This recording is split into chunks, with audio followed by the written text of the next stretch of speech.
ഇന്നത്തെ വീഡിയോ എന്താണെന്ന് വെച്ച് കഴിഞ്ഞാൽ ഒരു പൂ മേക്കിംഗ് ട്യൂട്ടോറിയലാണ്.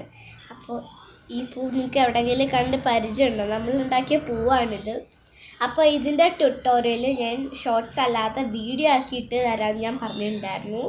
അപ്പോൾ ഇതിൻ്റെ ട്യൂട്ടോറിയലാണ് ഞാൻ ഇന്ന് കാണിക്കാൻ പോകുന്നത്. അപ്പോൾ ആദ്യം തന്നെ നമ്മൾ കുറച്ച് കപ്പ് എടുക്കുക. എൻ്റെ കയ്യിൽ കുറേ ഇങ്ങനത്തെ കപ്പ് ഉണ്ട്, പക്ഷെ ഞാനിപ്പോൾ 2 എടുക്കുന്നുള്ളൂ. 2 ആവശ്യമുള്ളൂ. പിന്നെ ഇതിൻ്റെ 2 ഉണ്ടാക്കണമെങ്കിൽ 3 കപ്പ് എടുക്കാം കേട്ടോ. ഒരെണ്ണം പൊട്ടിനും ഒരെണ്ണം ഇതിലും. അപ്പോൾ നമുക്കിത് കളർ ചെയ്തെടുക്കാവുന്നതിന് മുമ്പ് തന്നെ ഇത് ചെറിയൊരു പേപ്പർ ഗ്ലാസ്സാണ്.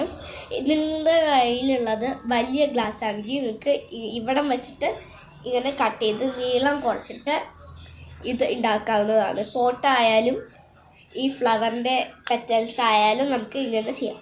അപ്പോൾ നമുക്ക് ഇതിൻ്റെ ഈ പോട്ട് നമുക്ക് കളർ ചെയ്തെടുക്കാം. അപ്പോൾ ഫ്രണ്ട്സ്, നമ്മളെ പൂവിൻ്റെ പോട്ട് ഇങ്ങനെ കളർ ചെയ്തെടുത്തിട്ടുണ്ട്. ഇതെന്താ ലൈറ്റ് എന്ന് വെച്ച് കഴിഞ്ഞാൽ ഞാനിപ്പോൾ വാട്ടർ കളറാണ് യൂസ് ചെയ്യുന്നത്, അതുകൊണ്ടാണ് ഇങ്ങനെ ലൈറ്റായിട്ടിരിക്കുന്നത്. ഇനി നമുക്ക് നമ്മുടെ മെയിൻ പാർട്ട് ഫ്ലവറിൻ്റെ ഈ സാധനം ഉണ്ടാക്കാം. അപ്പോൾ ആദ്യം തന്നെ നമ്മൾ ഇവിടെ കളർ അടിച്ചു കൊടുക്കുക കേട്ടോ. ഏത് കളർ വേണമെങ്കിലും അടിച്ചു കൊടുക്കുക, നിങ്ങൾക്ക് ഇഷ്ടമുള്ള കളർ അടിച്ചു കൊടുക്കാം. ഞാനിപ്പോൾ റെഡ് അടിക്കാമെന്നാണ് വിചാരിച്ച് വെച്ചിരിക്കുന്നത്. അപ്പോൾ നമുക്ക് കളർ അടിച്ചിട്ട് കാണാം.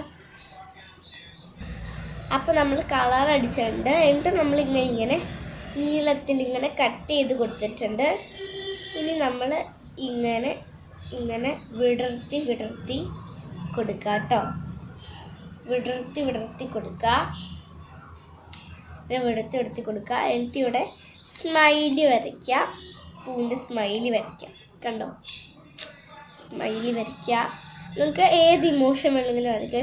കരയുന്നതോ അത് ഭയങ്കര ഹാപ്പി അല്ലെങ്കിൽ സ്മൈലി എങ്ങനെ വേണമെങ്കിലും അടിച്ചു കൊടുക്കണം. ഞാനിവിടെ കുറച്ച് ബ്ലഷൊക്കെ ആക്കിയിട്ടാണ് അടിച്ചെടുത്തിട്ടുള്ളത്, ക്യൂട്ടാവാൻ വേണ്ടി.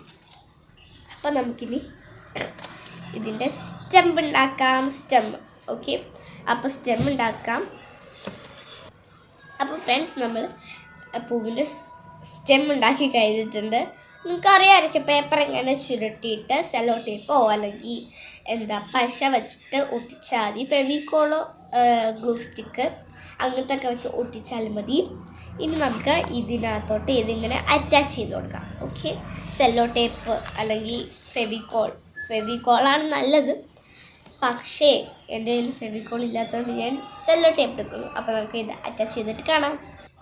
അപ്പോൾ ഫ്രണ്ട്സ്, നമ്മൾ ഇതിൻ്റെ സ്റ്റെം നമ്മൾ അറ്റാച്ച് ചെയ്ത് കൊടുത്തിട്ടുണ്ട്. കണ്ടോ, ഇങ്ങനെ അറ്റാച്ച് ചെയ്ത് കൊടുത്തിട്ടുണ്ട്. ഇനി നമുക്ക് ഇതിൻ്റെ പോട്ടിൽ ഇവിടെ ഇങ്ങനെ അറ്റാച്ച് ചെയ്ത് കൊടുക്കാം. ഓക്കെ, ഊരിപ്പോയില്ലോ, പണി പാളിയെന്ന് തോന്നുന്നു. അപ്പോൾ നമുക്കിതിവിടെ അറ്റാച്ച് ചെയ്തിട്ട് കാണാം. അപ്പോൾ ഫ്രണ്ട്സ്, നമ്മുടെ ഈ ഒരു പൂ നമ്മുടെ ഇവിടെ റെഡി ആയിട്ടുണ്ട്. അപ്പോൾ നമുക്കിത് ഇഷ്ടപ്പെട്ടെങ്കിൽ ലൈക്ക് ചെയ്യുക, ഷെയർ ചെയ്യുക, സബ്സ്ക്രൈബ് ചെയ്യുക. അപ്പോൾ എല്ലാം ചെയ്യണേ. അപ്പോൾ ഇത് നിങ്ങൾക്ക് ഇഷ്ടമായെങ്കിൽ ഏത് കളറാണ് നിങ്ങൾക്ക് ഇഷ്ടമായെന്ന് പറയണം. അപ്പോൾ ഇത് നിങ്ങൾ എന്തായാലും വീട്ടിൽ ഉണ്ടാക്കി നോക്കുക. പല കളറിൽ ചെയ്യാം. ഈ പോട്ടൊക്കെ വേറെ കളറിലൊക്കെ ചെയ്യാം. ഇതിൻ്റെ ലീഫും കൂടെ വയ്ക്കാം, പക്ഷേ ഞാൻ ലീഫ് വയ്ക്കുന്നില്ല. ലീഫ് വച്ച് കഴിഞ്ഞാൽ എൻ്റെ ഭംഗി പോകും എന്നാണ് എൻ്റെ ഒരു വിചാരം. അതുകൊണ്ട് ഞാൻ ലീഫ് വെച്ചില്ല. നിങ്ങൾക്ക് വേണമെങ്കിൽ ലീഫ് വയ്ക്കാം. പിന്നെ ഇതിൻ്റെ അകത്ത് നമുക്ക് എന്ത് വേണമെങ്കിലും ഇട്ട് വയ്ക്കാം കേട്ടോ. നമ്മുടെ ഷാർപ്നർ, വേസ്റ്റോ അല്ലെങ്കിൽ നമ്മുടെ കുഞ്ഞു മുത്തോ അല്ലെങ്കിൽ നമ്മൾ ക്രാഫ്റ്റ് ചെയ്ത് വയ്ക്കുന്ന കുഞ്ഞു സാധനങ്ങളോ ഒക്കെ ഇട്ട് വയ്ക്കാം. അല്ലാതെ നമ്മളിങ്ങനെ കാണാൻ വേണ്ടി വയ്ക്കുവാണെങ്കിൽ ഇത് കാറ്റടിച്ച് കഴിഞ്ഞാൽ അങ്ങനെ പറന്നു. അതുകൊണ്ട് നമ്മൾ ഏതെങ്കിലും വെയിറ്റുള്ള സാധനം നമ്മൾ ഇതിനകത്ത് ഇടുക. ഞാനിപ്പോൾ ഗോലിയാണ് എടുത്തിരിക്കുന്നത്.